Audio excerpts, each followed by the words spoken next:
incredible temperatures. I want to bring in my colleague, meteorologist Kevin Craig, to show us how we stack up here compared to other parts of the country. Kevin? Rick, in a word, it is cold. This Arctic blast is certainly not just in West Michigan. This polar plunge, call it whatever you want, it has been driven as far south as Texas, the Gulf Coast, and Florida, shattering records along the way. With the Midwest and Great Lakes being plunged into the Arctic deep freeze, perhaps the scope of this sub-zero air mass can best be described with a few facts and temperature maps. For example, in Chicago, with no influence from Lake Michigan, record low temperatures were recorded on Monday at 16 below zero. They only warmed 5 degrees to -11 for the high. The National Weather Service says these are the coldest temperatures in some areas in almost 20 years, with readings 30 to 50 degrees below normal. More than 10,000 flights have been canceled because of what started as a winter storm with heavy snow and is ending with what seems to be a relentless Arctic blast.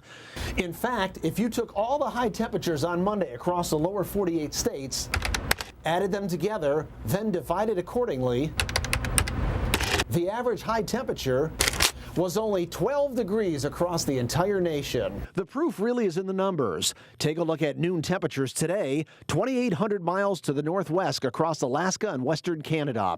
31 in Nome, 27 in Anchorage, 36 in Juneau, and as warm as 40 in Ketchikan. Compare that to the noon temps in the Midwest, below zero from Minnesota to Wisconsin, and single digits elsewhere. But how far south has the Arctic punch gone?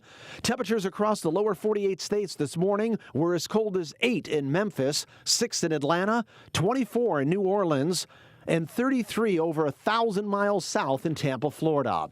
Hard freeze warnings were posted for more than half dozen states across the South. Mobile, Alabama broke a 44-year record low temperature this morning, dropping to 14 degrees, and Pensacola, Florida shattered a 90-year-old record at 19 degrees. If you think our temperatures and wind chills are bone-chilling, a place like northern Georgia that gets flustered over an inch of snow has wind chills of 10 to 20 degrees below zero. And their noontime temperature in Atlanta today was only 17 degrees at a time when normal highs are usually in the 50s. And how about New Orleans? 30 degrees at noon when an average normal January high should be in the 60s. Well, maybe that's the good news. That ginormous snow pile behind me, it'll be gone in a few months. As a matter of fact, some of it may be disappearing this weekend. Here's the good news about everything we just told you about.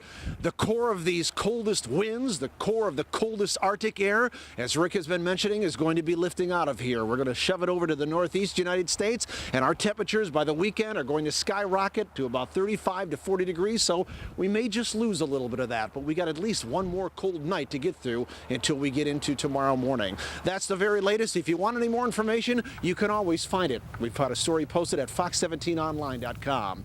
I'm Fox 17 meteorologist Kevin Craig. Well, that is some good news, Kevin. Thanks for that. A heat wave